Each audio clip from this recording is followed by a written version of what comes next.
29 वर्ष यानी कि 29 वर्ष की अवस्था में उन्होंने क्या कर दिया, अपना राजपाट बोले तो अपना गृह त्याग उसने क्या कर दिया है, छोड़ दिया है। किन्होंने, सिद्धार्थ ने। 16 वर्ष की उम्र में भाई उनकी क्या हुई थी, शादी हुई थी, और 29 वर्ष की उम्र में उन्होंने क्या कर दिया था, गृह त्याग कर दिया था। और 16 वर्ष की उम्र के बाद उनका एक बच्चा हुआ होता, उनका नाम क्या था, रावल था।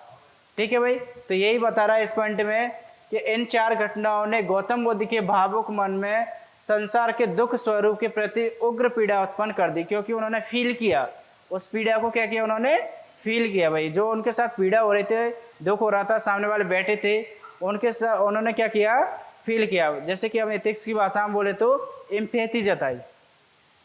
2 वर्ड पढ़े थे ना हमने, एम्पैथी और सिंपैथी, समानुभूति और सहानुभूति। समानुभूति तो ये होता है जैसे कि एम्पैथी की बात की जाती है, जैसे कि किसी का एक्सीडेंट हुआ और वहाँ पर से हम गुजर रहे हैं, तो हम क्या करेंगे, उसको उठाएंगे, उसका जो दर्द हो रहा है उसको फील करेंगे कि भाई जो उसका दर्द हो रहा है वो ही मेरा दर्द हो रहा है। समझ पा रहे हैं ना, वो किस में आ जाएगा, एम्पैथी में आ जाएगा। सिंपैथी में क्या आ जाएगा कि भाई जाएंगे हम, वो सड़क से गिर जाएगा, हम उसमें गाड़ी रोकेंगे, बस ये एक बोलेंगे हाँ यार ऐसा तो होता रहता है, गिरते रहते हैं, है ना, वो किस में आ जाएगा, आपका सिंपैथी में आ जाएगा। तो हम यहाँ पर क्या पढ़ रहे हैं कि भाई जो गौतम बुद्ध ने इन चारों फिनोमेनाओं को देखा था, चारों घटनाओं को देखा था, इससे उनका मन क्या हो गया था, परिवर्तन हो गया था। और सबसे ज्यादा परिवर्तन उसको किन्होंने किया था, जो उनकी 4th घटना हुई थी, कौन सी, सन्यासियों से मुलाकात हुई थी। ठीक है भाई, अब उन्होंने जो गृह त्याग किया था वो कितनी उम्र में किया था, 29 वर्ष की उम्र में किया था, है ना। अब 29 वर्ष की उम्र में उन्होंने क्या कर दिया था, यहाँ पर गृह त्याग कर दिया। वो कह रहे संसार के दुखों को किस प्रकार दूर किया जाए, यह चिंता निरंतर बुद्ध को सताने लगी। पॉइंट समझ पाए भाई, क्या बोल रहे हैं वो, कि भाई इस संसार में जो दुख है, किसकी बात कर रहे हैं, दुखों को किस प्रकार से दूर किया जाए, यह चिंता बुद्ध को क्या की जा रही थी, सताई जा रही थी। यार दुख तो है, उनको पता चल गया, लेकिन इनको दूर कैसे करे। भाई हमें समस्या का पता चल गया, लेकिन इसका सॉल्यूशन क्या है, ये भी तो हमें पता होना चाहिए ना। तो उनको समस्या चल गई पता कि दुख तो है, लेकिन इसका निदान भी तो होना चाहिए कुछ। तो उन्होंने क्या किया था, 29 वर्ष की आयु में गृहस्थ जीवन को त्याग दिया। इसे बौद्ध दर्शन में महाविनिष्क्रमण कहा जाता है। इस टर्मिनोलॉजी को रट ले, महाविनिष्क्रमण। ठीक है भाई, समझ में आया महाविनिष्क्रमण का शब्द समझ में। अब इस प्रकार से उन्होंने क्या किया था, गृह त्याग किया था। अपने जब एक बच्चा भी था, उनका नाम क्या था, रावल था, तो इस तरह से वो छोड़ के कहाँ गए थे, वन में गए थे। ठीक है, यही बारी स्टेप हुई थी। हम क्या कर रहे हैं, इसको सिस्टमेटिक तरीके से पढ़ रहे हैं। जन्म कैसे हुआ, जन्म उसके बाद में उनके साथ क्या क्या हुआ था, शादी कब हुई थी, क्या घटना हुई थी, उसके बाद कब गृह त्याग किया था। इस प्रकार से जन्म से लेकर हम कहाँ तक चलेंगे, उनकी मृत्यु तक चलेंगे। ठीक है, बट उसको ध्यान से समझना हमें, है ना। तो गृह त्याग में यही स्ट्रक्चर पढ़ते हैं हम। दूसरा, ये कौन था, सारथी था, उनके साथ आया था। तो उस समय उन्होंने क्या किया था कि भाई उन्होंने जिद की थी उनके साथ कि प्रभु आपके साथ हम भी रहना चाहते हैं, युवराज हम आपके साथ रहना चाहते हैं, जो उनको छोड़ने आए थे। लेकिन उन्होंने क्या किया था, उनको अपने सारे जो धन दौलत जेवरात वगैरह, जो बोल सकते हैं आभूषण वगैरह थे, सभी उनके जो साथ आया था उनको क्या कर दिया था, वापस कर दिया था। और एक किसका रूप धारण कर लिया था, सन्यासी का रूप धारण कर लिया था। किसने, भगवान गौतम बुद्ध, बोले तो उस समय सिद्धार्थ ने।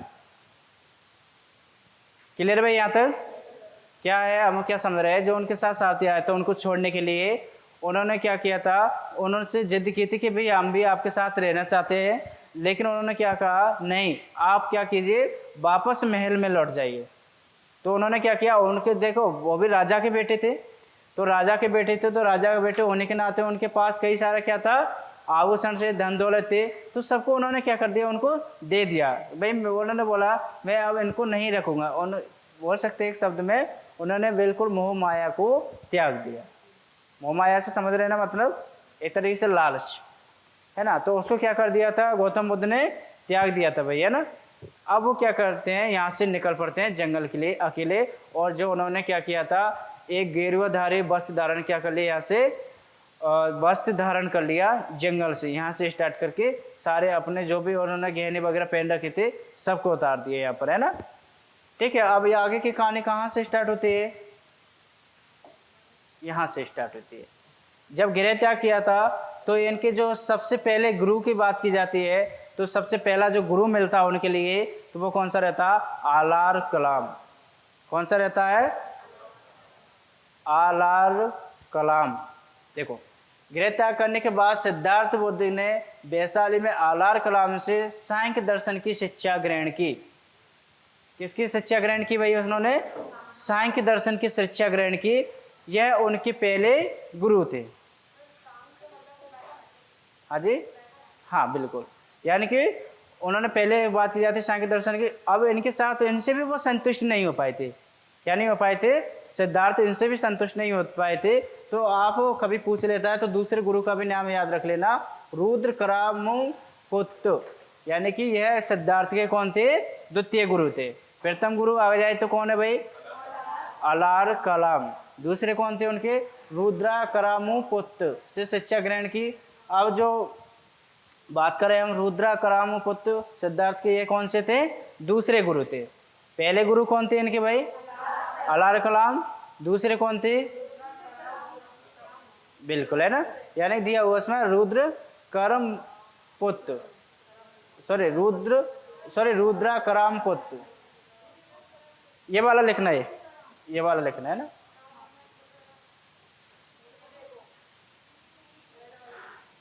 जब ये अपने गृह त्याग किया था तो उनके साथ जो दोनों गुरुओं से शिक्षा लेने के बाद उनके साथ और भी साथी थे भाई। उनके साथ और भी साथी थे ना, तपस्या करने के लिए और भी साथी तो बैठे थे ना। जैसे स्टार्ट में की बात की जाती है, उनके साथ कौन थे? 5 और भी थे लोग। गौतम बुद्ध के साथ स्टार्टिंग में बात की जाती है, उन्होंने क्या की थी? जो साधना की थी, तो उस समय उनके साथ और भी साथी थे। उन्होंने भी उनके साथ क्या की थी? तपस्या की थी। जैसे कि आप किसकी तैयारी कर रहे हो भाई? यूपीएससी की, स्टेट पीएससी की। इसमें भी क्या होते हैं? आपके भी और साथी होंगे, सभी मिलकर तैयारी करते हैं, है ना। लेकिन विजेता कौन होता है? विनर कौन होता है? जो कंटिन्यूअसली लगे रहते हैं, है ना, जो लगातार अपने प्रिपेयर करते रहते हैं, अपनी धुन में लगे रहते हैं। तो स्टार्ट में ये 5 साथी और थे इनके, लेकिन हुआ क्या था कि बीच में जाके एक नाम सुना हुआ आपने, सुजाता। सुजाता के बारे में नाम सुना होगा। सुजाता ने गौतम बुद्ध बोले तो सिद्धार्थ को क्या खिला दी थी? खीर खिला दी थी। क्या खिला दिया था उन्होंने भाई? खीर खिला दिया था। किन्होंने? सुजाता ने। यानी कि गौतम बुद्ध जैसी तपस्या करे थे तो सिद्धार्थ को क्या खिला दिया गया था भाई?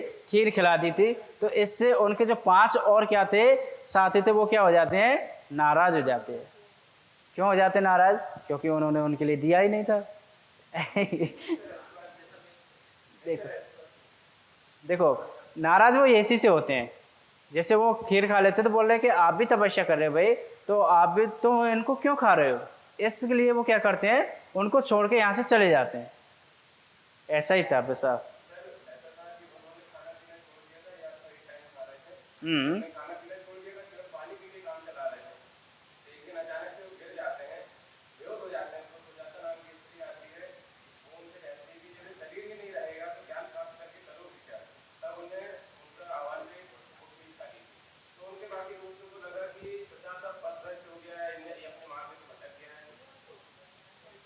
हाँ मतलब देखो, जो सुजाता आई थी ना, उनका उद्देश्य ये था, जो उनकी गर्भवती होने की वो बात की जाती है यहाँ पर। मैं जो महापुरुष जो भी मैंने पढ़ा था उसमें बोल रहे थे अपनी खीर चढ़ाने के लिए ऐसे वृक्ष के नीचे आए थे, है ना। कई जगह अलग अलग मिलते हैं इसमें फैक्ट, एक्चुअली में हमें एक जैसा एग्जैक्टेशन नहीं मिलता उसमें। बट यहाँ पर ये कॉन्सेप्ट समझना हमें कि इस फिनोमिना के बाद में उनके जो दोस्त थे, साथी थे, उन्होंने क्या कर दिया? वहाँ से चले गए थे, उनको छोड़ दिया था। किनको? सिद्धार्थ को। ठीक है। और सिद्धार्थ क्या कर रहे थे? फिर तपस्या करते रहे, अकेले ही क्या करते रहे थे? तपस्या करते रहे थे। और उन्होंने उनके साथी उनको छोड़कर कहाँ चले जाते हैं? यहाँ से भाग जाते हैं। ठीक है भाई, यहाँ तक समझ में आया आपको? क्या पढ़ा था हमने यहाँ तक? देखो क्या पढ़ा था। इन्होंने गृह त्याग किया था। गृह त्याग करने के बाद में क्या, कहाँ पर आए थे? ये वन में आए थे। तो कुछ साथियों के साथ में क्या कर रहे थे? तपस्या कर रहे थे। तपस्या करने के समय उनके साथ में एक ऐसी फिनोमिना होती है, ऐसी घटना होती है, ताकि उनके साथी होते हैं वो उनको छोड़कर कहाँ चले जाते हैं, वापस चढ़े जाते हैं। ठीक है भाई। अब इसके बाद में सिद्धार्थ लगातार कंटिन्यूअस 6 वर्ष क्या करते हैं, तपस्या करते हैं। कितने वर्ष करते हैं, 6 वर्ष कंटिन्यू क्या करते हैं, तपस्या करते हैं। 6 वर्ष के बाद उनके लिए क्या प्राप्त होता है, ज्ञान की प्राप्ति होती है। तो यानी कि 29 वर्ष की उम्र में आए थे, 6 वर्ष बाद बात की जाती है तो कितनी ईयर हो जाएगी, 35 ईयर। ओके भाई, यानी कि 6 वर्ष के बाद की बात करें तो 35 एज हो जाएगी सिद्धार्थ की। तो अब यहाँ पर आगे देखें।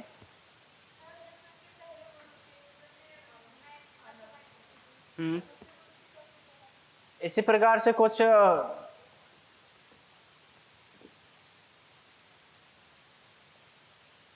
पता नहीं भाई क्या सीखा हुआ बताए भाई, किसी ने पढ़ा हो तो। साधना,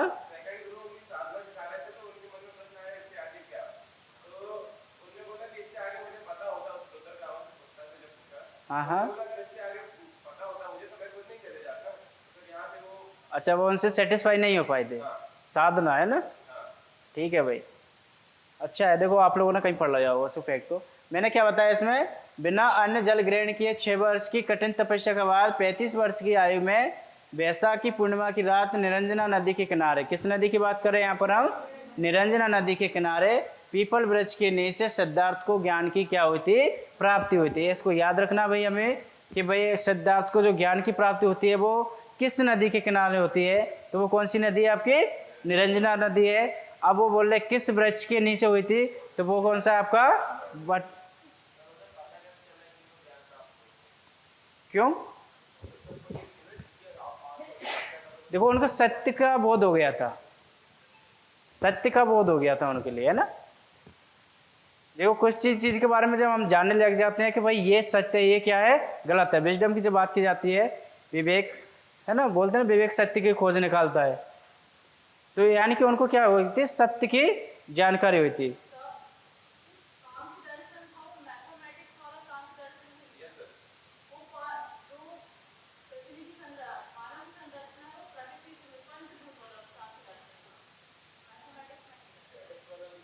पंचभूत में जैसे कि, अच्छा नेचुरल से रिलेटेड जो हम पढ़ते हैं कि एक मानव की जो बनावटी होती है वो 5 तत्वों से मिलकर बनी होती है ना।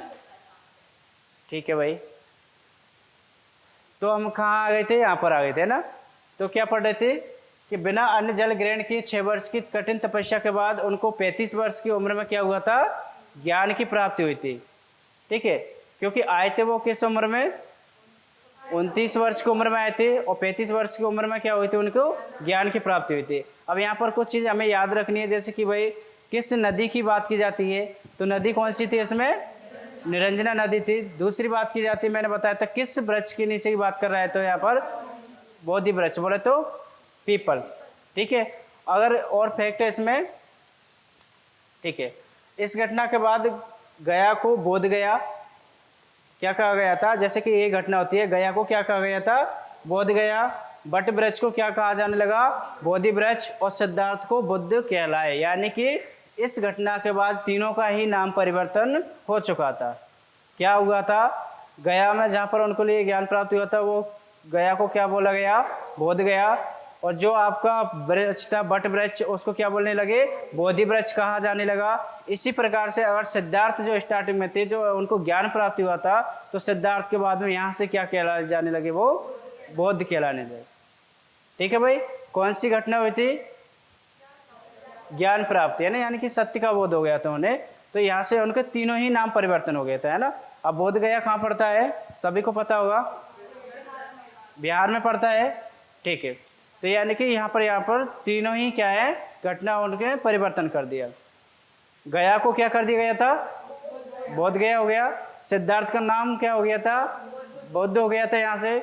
और जो आपका वृक्ष, बट वृक्ष की बात करते हैं, तो वो क्या कहने लगा, बोधि वृक्ष। आज भी हम बोलते हैं कई बार कि भाई ये पीपल का पेड़ मिलता है तो उसे बोलते हैं ये बोधि वृक्ष है ना। बोधि वृक्ष क्यों बोलते हैं, क्योंकि भगवान गौतम बुद्ध बोले तो सिद्धार्थ को इस पेड़ के नीचे बैठने पर ही क्या है, ज्ञान की प्राप्ति हुई थी, इसलिए इस वृक्ष को क्या कहा जाने लगा, बोधिवृक्ष। ठीक है, अब जब ज्ञान की उनको प्राप्ति हुई थी, तो ज्ञान की प्राप्ति होने के बाद में अब ये कहीं ना कहीं तो उस ज्ञान को बांटेंगे या नहीं। जिस प्रकार से हमें भी ज्ञान की प्राप्ति हो जाती है, तो हम भी अपना ज्ञान दूसरे को देने लगते हैं या नहीं। जैसे कि हम माना कि यूपीएससी की तैयारी कर रहे हैं, अब कोई आपसे पूछ ले कि भाई बताए कि आप यूपीएससी के बारे में क्या जानते हो, तो अपना ज्ञान बांटोगे, बांटेंगे या नहीं बांटेंगे? ये पूछेगा तो बांटेंगे ना, नहीं पूछेगा तो नहीं बांटेंगे। लेकिन यहाँ पर जो गौतम बुद्ध की बात की जाती है, वो अपने जो ज्ञान की प्राप्ति होती है वो खुद को नहीं रखना चाहते कि भाई मैं सीख गया तो मैं इसको किसी को बताऊंगा नहीं। बट एक्चुअली में अभी क्या होता है, कई सारे एग्जाम्पल देखने को मिलते हैं कि भाई जिसको थोड़ी सी भी नॉलेज हो जाती है तो वो किसी को बांटता नहीं है। ऐसा ही होता है, वो क्या सोचता है, नहीं यार ये अगर मैंने इसको ये चीज़ें बता दी तो ये मुझसे ज़्यादा सीख जाएगा। ऐसा ही होता है ना एक्चुअली में।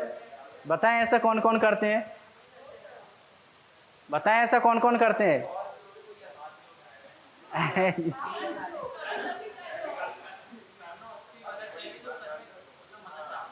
राइट,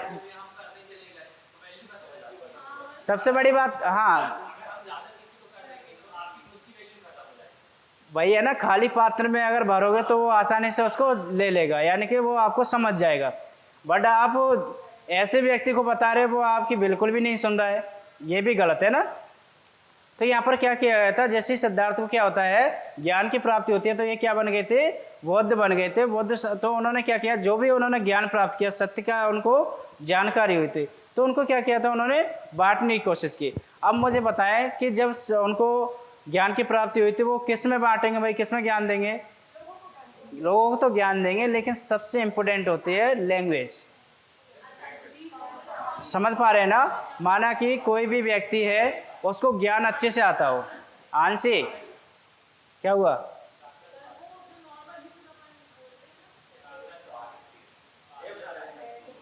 नहीं वो तो मैं बताऊंगा, मैं तो सिर्फ ये पूछ रहा हूँ, अगर आपको माना कि आंसी आपको कोई जैसे जियोग्राफी अच्छे से सब्जेक्ट आता हो, आप इसको किसी को शेयर करना चाहते हो, तो इसके लिए सबसे इम्पोर्टेंट फैक्टर क्या रहेगा? बिल्कुल, यानी कि अपन को तो आना ही चाहिए उसको, लेकिन जो हम बता रहे हैं वो सामने वाले को भी तो आना चाहिए।